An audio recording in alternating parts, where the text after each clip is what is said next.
Colonel Vijay Sharma, when he started his presentation, the first statement he made was that if the cornea is more than 400 microns, we can safely do cross-linking to have a stabilization of keratoconus as well as some degree of flattening of the keratometry. But if the cornea is thin, then what to do?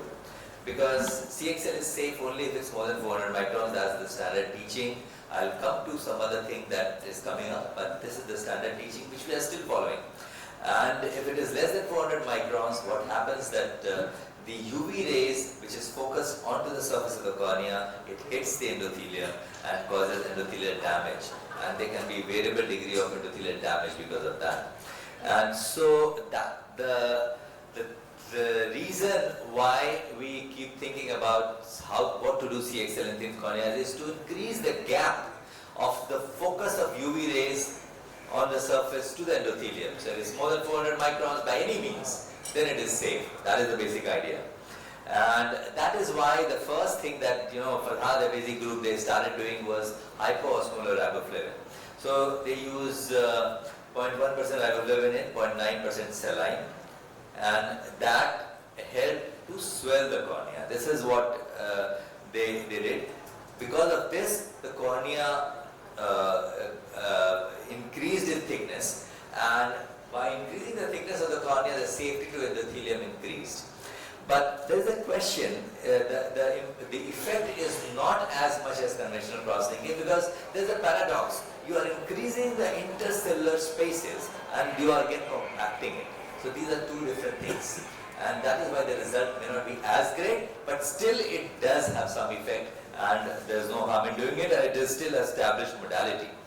Then people have also used contact lens assisted CXL. They have put contact lens and then did CXL. Now the problem with this is that if you are putting contact lens, we know that cross-linking is effective only up to anterior two-thirds of cornea. And part of it is being occupied by the contact lens, which you throw it away. So the effect will be less, number one. Number two, the pre-corneal or post-contact lens tear film, that impedes the penetration of UV rays. And that is also a reason why the effect is not as great, and that is why it is not so popular. So people use smile lenticule again, so that the precorneal tear film will go away because it will fall directly onto the surface. But again, following the same thing, that part of it, it works only in anterior two-thirds, and you are again throwing away the smile lenticule, so the effect may not be as great. People have done transepithelial CXL to keep that epithelium so that the thickness remains 400 microns, but it is not as effective. Some people have done crisscrossing of epithelial removal, but it has been noted that the area where the epithelium was intact, the demarcation line was not clearly visible. So we did this study wherein we we created a femtosecond laser assisted pocket intrastromally and introduced a donor lenticule. Now this donor lenticule was created from a donor cornea, and it was initially we used to use 7 millimeter donor lenticule. Now we are using 8.5 millimeter, because initially we are using Vizumax, with which we could create a 7.8 millimeter pocket. Now we are using FS200, with which we can make 9.5 millimeter pocket, 9 millimeter pocket. So now here the femtosecond laser is being used to create the pocket, and then we infuse riboflavin in the pocket. So that penetrates very fast on both sides. You are putting it intrastromally. So it penetrates very fast. In 2 minutes time it penetrates on both sides, and then you can put the lenticule inside. What I am doing is that I am ablating the central 4 millimeter of the stromal lenticule with excimer laser, so that we create a hyperopic lenticule. We create a lenticule with lesser thickness in the center and more in the periphery, so that it will have an arc shortening effect as well. So this is what is done. This is the donor lenticule which is being used, and this is introduced inside the pocket, and this is how it is done. It is introduced inside, and once it is introduced inside, It is spread on all sides and then cross-linking is done. Now, initially on day one, of course, the thickness will be high, but with time, the thickness reduces. But somebody who is, we have done it and up to 330 microns, and if we are putting a donor lenticule of 200 microns, and centrally if we ablate 75 microns, so centrally it will be 125. It reduces in thickness, and at 6 months' time, it is showing about 89, 90, 95 in the center. So if somebody who is having 330 microns of cornea will have 420, 430, and you have done cross-linking as well. So you are increasing the tectonic strength as well as you are stiffening the cornea. The only problem is that you have two interfaces because you are putting a lenticule. So there is risk of interface haze. So you have to use topical steroid for a long period, and if you use topical steroid for a long period, it looks as clear as this is. And later on, and it is not a refractive procedure, number one, I would just like to mention. Later on, for best visual acuity, you have to give, say, a ministerial contact lens. But then this patient may not require a keratoplasty later. And this is how it looks like. Some of the cases which have shown very well, the topography improves significantly, the astigmatism reduces, and all these, some of these cases have shown good response. We have done two such studies, one with 7 millimeter lenticule, one with 8.5. Right now I'm doing an ICMR project on this with 8.5 millimeter lenticule, and let's see how it works. Another thing just I would like to mention, this small, because of paucity of time, just moving forward. Another thing that has come up is adaptive fluids. Farhad basic group has told that if the cornea is thin, use UV rays for shorter period. And they have used it like sub 400 protocol allows for treatment of corneas as thin as 214 microns. So there are a lot of questions on this, a lot of queries on this paper. The first query is this, that they have not evaluated the specular. They have not done the endothelial count. They have just told that there was no endothelial decompensation, and that cannot be a parameter because young individuals, they, in those cases, even if there is endothelial cell loss, they have enough of endothelium that there won't be any decompensation. That is one lacunae. Number two is that if accelerated cross-linking of 30 milliwatt per centimeter square for 3 minutes was not as effective as conventional, how can this conventional cross-linking of 3 milliwatt per centimeter square for 1 minute in 214 microns is going to be effective? So there's so many queries in this. So right now it is, these are some of the queries that have been raised. Just half a minute I'll take. A lot of people, they have, they are talking about oxygen concentration in this stroma. And Theo Seiler group, they did animal study and they found out that the oxygen concentration in the mid-stroma goes down to 0 after 1 minute of UV exposure. And we need singlet oxygen from cross-linking. So if there is no oxygen, how can you get singlet oxygen? So this means you need more oxygen. So put more oxygen. And this is what they used oxygen mask. We created a indigenous mask which was published in the European Journal of Ophthalmology. This is one of the theses that I've done with one of my candidates. And the mask of Avedro, that is extremely expensive. This costs 3,000 euros for 6 masks. And this whole PPE kit will cost only 300 rupees. So that is the difference. And it can be reused, can be sterilized, reused.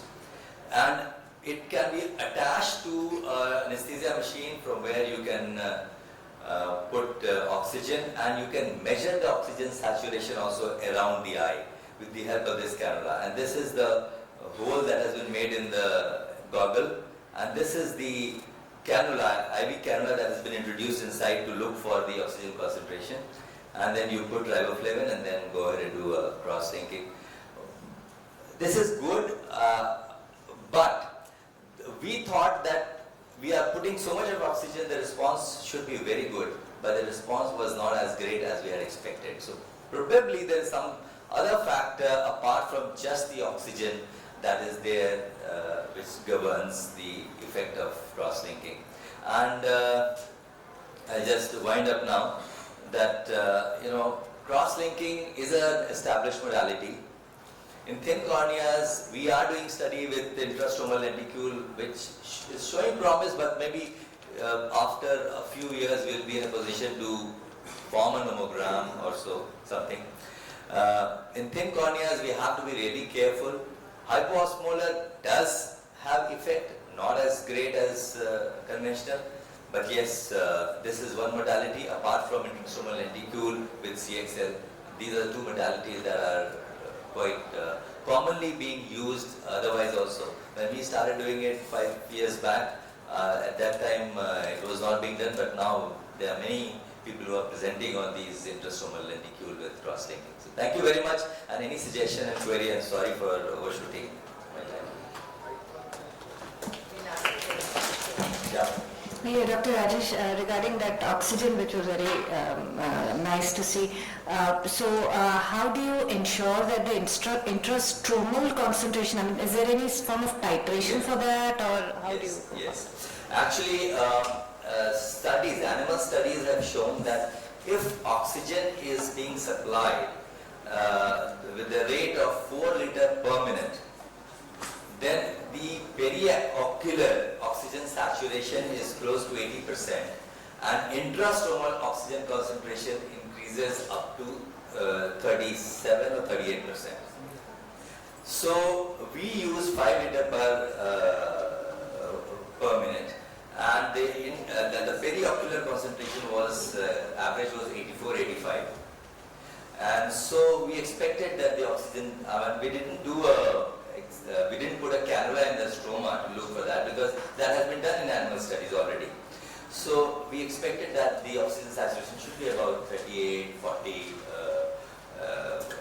millimeter of yeah. So that will be the partial pressure, or that will be the oxygen saturation concentration in intrastromally. That is what we expected. We expected better results, but the results were not as great as we. The Kmax reduced more than in eyes wherein oxygen was not used. But apart from that, the astigmatism, etc., did not reduce that much. So, we had a lot of euphoria in the mind that we are doing this, and the result will be fantastic. It will be mind-blowing, but it was just very marginally above the normal. So maybe there are other factors which we have to maybe study. And which dye did you use? Which dye were you using? Was it no, not SPL, the Dextran one. Dextran. Yeah. Because we did a similar study. Yeah. And as you have concluded, it doesn't appear to be doing any big wonders. No. You just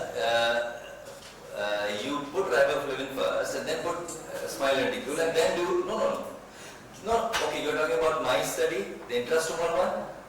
These are not smile lenticules. These are created from donor tissue, because for 200 microns of smile lenticule you will have very few patients wherein you will get that much of thickness. So we create it from a donor tissue, and then ablate the central part to create a hyperopic lenticule, so that hoping for an arc shortening effect, because the periphery is thick and the center is thin, there will be some arc shortening effect.